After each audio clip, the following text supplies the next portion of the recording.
High বন্ধুরা, মা মেয়ে রান্নাঘরে সবাইকে স্বাগত জানিয়ে আজকে আপনাদের জন্য রান্না করতে চলেছি ডিমের কোপ্তা।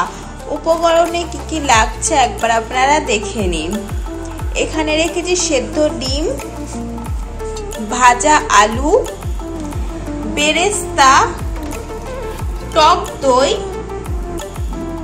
পেঁয়াজ, আদা, রসুন, কাঁচা লঙ্কা বাটা, হলুদ গুঁড়ো, শুকনো লঙ্কার গুঁড়ো, জিরে গুঁড়ো, কাশ্মীরি লঙ্কার গুঁড়ো, নুন, চিনি, ঘি।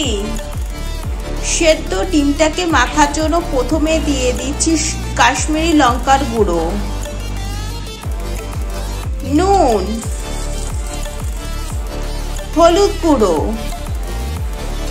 এবার সবকিছুর সাথে মিশিয়ে নিচ্ছি, মেখে নিতে হবে।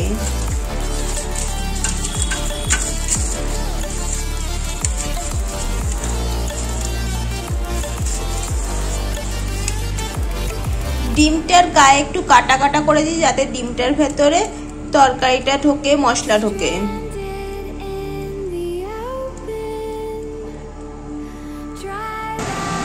কড়াইতে দিয়েছি সর্ষের তেল, তেলটা গরম হয়ে গেছে। এবার মেখে রাখা ডিমগুলো দিয়ে দিচ্ছি।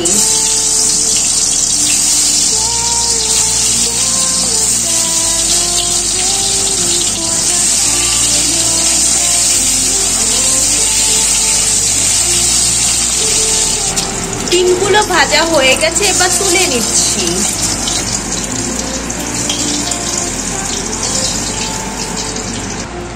কড়াইতে দিয়ে দিচ্ছি সাদা তেল। সাদা তেলের মধ্যে দিয়ে দিচ্ছি ঘি। ফোড়নে দিয়ে দিচ্ছি গোটা জিরে, গোটা গরম মশলা।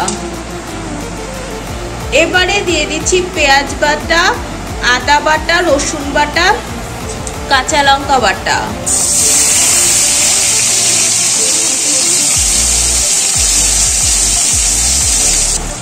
হলুদ গুঁড়ো, জিরে গুঁড়ো, শুকনো লঙ্কার গুঁড়ো, নুন, চিনি।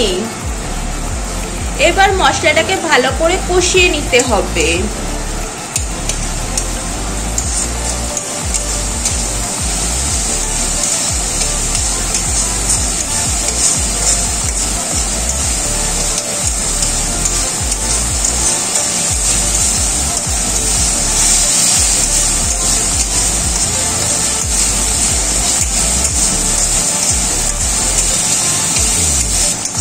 মশলাটা কষে এসেছে, এবার ভেজে রাখা ডিমগুলো দিয়ে দিচ্ছি।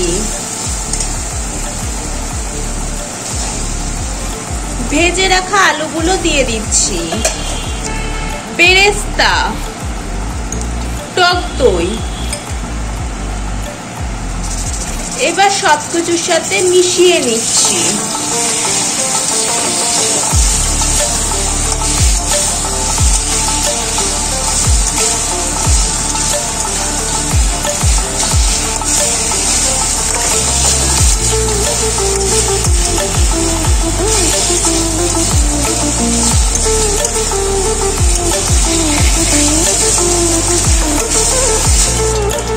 কষানোর জন্য অল্প একটু জল দিয়ে দিচ্ছি।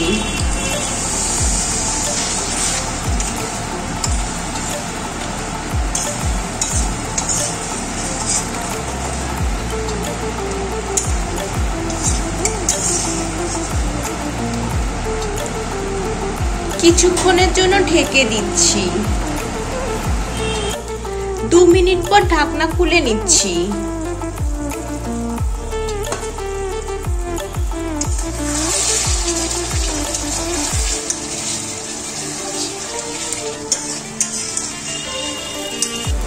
তরকারির জন্য পরিমাণ মতন জল দিয়ে দিচ্ছি।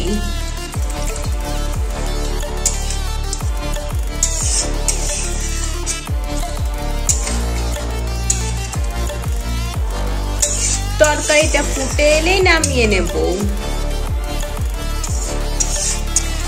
তরকারিটা ফুটে এসেছে, এবার নামিয়ে নেব। মা মেয়ের রান্না ডিমের কোপ্তা রেসিপি আপনাদের কেমন লাগলো অবশ্যই কমেন্ট করে জানাবেন। ভালো লাগলে চ্যানেলটি লাইক করে সাবস্ক্রাইব করে দেবেন, শেয়ার করে দেবেন। আজকের মতন বিদায় নিচ্ছি। সবাই ভালো থাকবেন, সুস্থ থাকবেন। সবাইকে টাটা।